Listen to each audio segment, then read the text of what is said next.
ብዙ ጊዜ ኮምፒውተራችን በምንጠቀምበት ሰዓት ሎካል ዲስክ ሲ ከሎካል ዲስክ ዲ ቀድሞ ይሞላብናል። ይሄ ደግሞ የሆነበት ዋና ምክንያት ኮምፒውተራችን ላይ የምንሰራው እያንዳንዱ ስራ ባይ ዲፎልት ሲ ላይ ሴቭ ስለሚደረግ ነው። ዛሬ ደግሞ እንዴት አድርጋችሁ የምትፈልጉትን ስራ መርጣችሁ ሎካል ዲስክ ዲ ላይ ማለትም ባዶ ወደ ሆኖ ሴቭ እንዲደረግ እንዴት አድርጋችሁ ሴታፑን ማስተካከል እንደሚችሉ አንድ በአንድ በዛሬ ትምህርታችን የማሳያችሁ ይሆናል።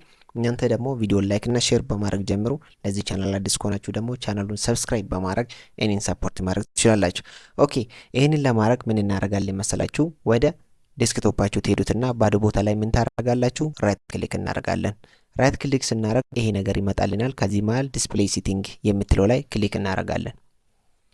ልክ ዲስፕሌይ ሲቲንግ የምትለው ላይ ክሊክ በምናደርግበት ሰዓት ይሄንን የመሰለ ኢንተርፌስ ያመጣልናል። ከዚህ መሃል እኛ ምን እናደርጋለን? አሁን እዚህ ጋር ምን የምትላለች ስቶሬጅ የምትላለች። ከዛ ምን እናደርጋለን? እኛ ስቶሬጅ የምትለው ላይ ክሊክ እናደርጋለን ማለት ነው። ስቶሬጅ የምትለው ላይ ክሊክ በምናደርግበት ሰዓት ወደዚህ ሪዳይሬክት ያደርገናል። ከዛም በኋላ ወደ ታች እንሄድና ቼንጅ ዌር ኒው ኮንተንት ሴቭድ የምትለዋለች እዚህ ጋር ክሊክ እናደርጋለን ማለት ነው።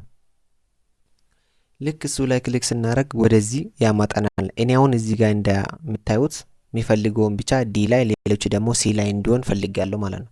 አሁን ምን ታደርጋላችሁ? ፎቶና ቪዲዮ ወደ ዲ እንዲሄድ የምትፈልጉ ከሆነ እቺ ድሮፕ ዳውን ክሊክ ታደርጉትና እዚህ ጋር ዳታ ዲ የሚለውን ትመርጣላችሁ። ከዛም በኋላ እዚህ ጋር በመምጣት አፕላይ እናደርጋለን። ከዛ ምን ይሆናል ማለት ነው? ከዚህ በኋላ እያንዳንዱ ፎቶና ቪዲዮ ሎካል ዲስክ ዲ ላይ ሴቭ ይሆንላችኋል ማለት ነው። ስለዚህ ሁሌ ሎካል ዲስክ ሲ ከሎካል ዲስክ ዲ ቀድሞ እየሞላ የምትቸገሩ ካላችሁ በዚህ መልኩ የምትፈልጉትን ዳታ ወደ ዲ ማለትም ባዶ ወደ ሆኖ በዚህ መልኩ ሴቭ እንዲደረግ ማድረግ ትችላላችሁ። ይህ ቪዲዮ አስተማሪ ሆኖ ካገኛችሁት ላይክ እና ሼር፣ እንዲሁም ደግሞ ለዚህ ቻናል አዲስ ከሆናችሁ ቻናሉን ሰብስክራይብ በማድረግ ጥያቄ፣ ሀሳብ፣ አስተያየት ደግሞ ኮሜንት ቦክስ ላይ ጻፉልኝ።